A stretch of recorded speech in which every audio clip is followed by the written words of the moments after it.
इस वक्त की बड़ी खबर मैनपुरी से आ रही है, जहां सेना में फर्जी भर्ती करने वाले सेंटर का खुलासा। संचालक और एक महिला असिस्टेंट गिरफ्तार। सेना में भर्ती के नाम पर करते थे धोखाधड़ी।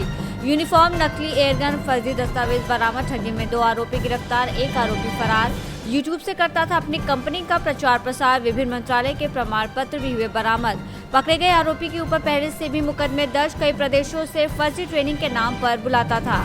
तेलंगाना, हरियाणा, राजस्थान में भी चलता था सेंटर। खुलासा करने वाली टीम को एसपी ने दिया इनाम। बड़ी संख्या में नौकरी के नाम पर युवाओं को ठगा। किशनी क्षेत्र के विधुना चौराहे से किया गिरफ्तार।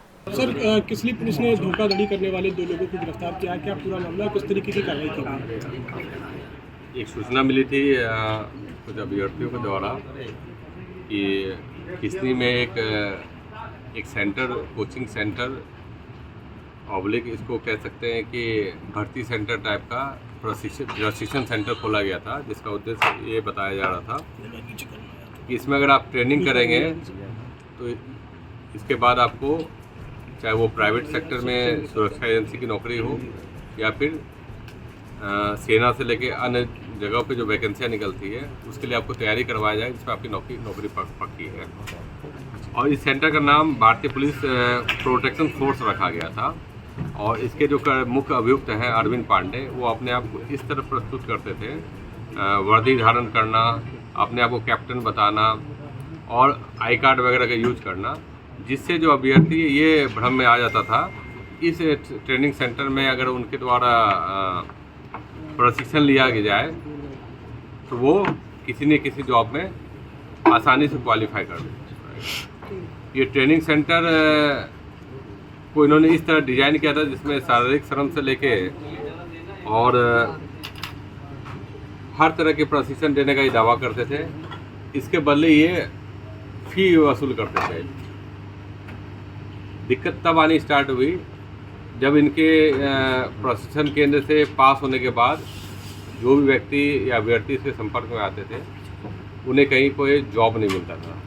तो उन्होंने इनसे सवाल करना स्टार्ट किया कि नहीं, आप तो कहते थे कि नहीं, हम कहीं ना कहीं आपकी नौकरी लगवा देंगे, और नौकरी क्यों नहीं लगवा पा रहे हैं। तो ये कई तरह के बहाना करते थे कि आपने ट्रेनिंग अच्छे से नहीं ली, आपने मन लगा के ट्रेनिंग नहीं की, और इसीलिए आपकी कहीं नौकरी नहीं लगी है। तो करीब जो सूचना इनसे बातचीत हुई है, 40 से 50 ऐसे लोग हैं, अभ्यर्थी कह सकते हैं या फिर व्यक्ति हैं जो इसके संपर्क में आए हैं, जिन्होंने इनके सेंटर में ट्रेनिंग ली, वगैरह पैसा जमा किया है। और उनका ये आरोप है कि ये गलत तथ्य बताकर हमें गुमराह करके ट्रेनिंग के नाम पे पैसे लेते थे, और इसके बजाय हमें किसी प्रकार की कोई नौकरी नहीं मिली। जब हम लोगों ने इनके ट्रेनिंग सेंटर के बारे में पता किया तो इन्होंने किसने पे एक लीज पे ज़मीन लेके ट्रेनिंग सेंटर खोला है, और बाकायदा ये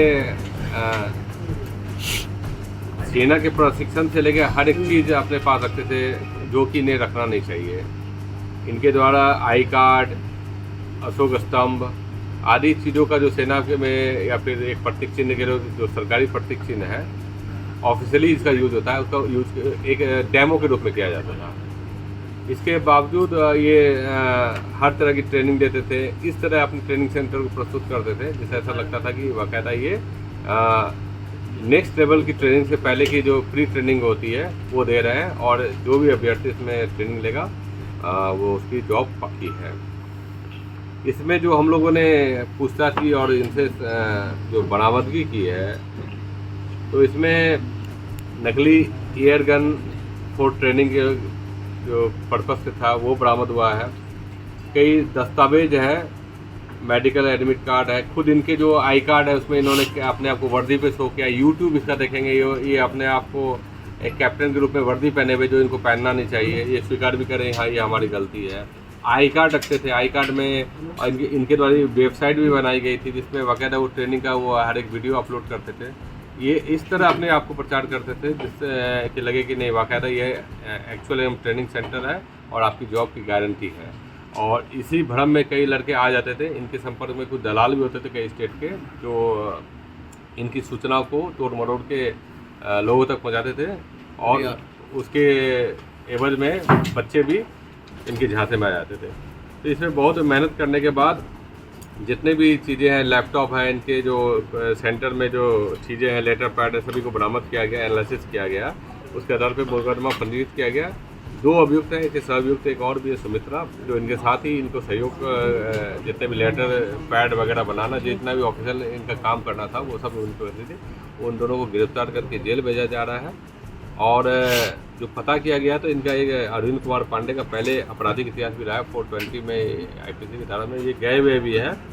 और अभी भी इन पे जो मुकदमा लिख के जो धाराएँ लगनी चाहिए सभी लगा के इन पर कार्रवाई की जा रही है और इनको गिरफ्तार कर जेल भेजा जा रहा है। सब बताया आरोपी एक न्यूज़ चैनल भी चलाया करता था HRD के नाम से। हाँ, इसकी भी एक सूचना मिली है कि इन्होंने ऐसा HRD के नाम पे एक न्यूज़ चैनल बनाया है और उसका भी हम लोग वेरीफाई करा रहे हैं।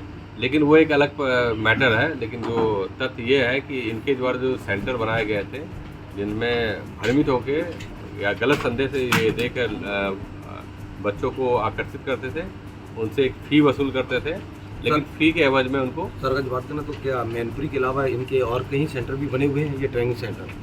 देखिए, ट्रेनिंग सेंटर ये जो पूछताछ की गई है तो उनका एक लिंक मिला फरीदाबाद में, जहाँ ये दावा करते थे कि नहीं हमने सारी जो डॉक्यूमेंटेशन से लेके हर कुछ फरीदाबाद से कराया है।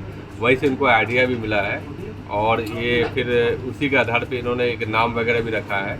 लेकिन आप देखेंगे जब हर एक चीज़ का समग्रता से देखेंगे तो आप देखेंगे कि इनके द्वारा वर्दी पहनना, इनके द्वारा आई कार्ड का यूज करना, इनके द्वारा यूट्यूब का ये करना और प्लस जितने भी आपके लेटर्स वगैरह है, ये इस तरफ ये अपने प्रोजेक्ट करते थे कि इसकी ट्रेनिंग प्री ट्रेनिंग है, बिफोर जैसे ट्रेनिंग किसी सरकारी नौकरी की होती है, जहाँ से ये करने के बाद आपकी नौकरी लगभग पक्की है। सर कई दिनों से कितना अमाउंट लेते थे?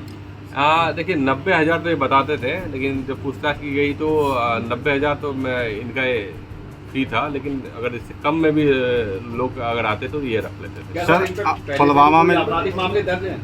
एक मामला पता चला है सर पुलवामा में जो आतंकी अटैक हुआ था उसमें भी जो आतंकी थे वो सेना की वर्दी में बताए गए थे, क्या उससे कोई चल चल रहा था, इसकी कोई परमिशन वगैरह ली गई थी या अनावश्यक रूप से चला है?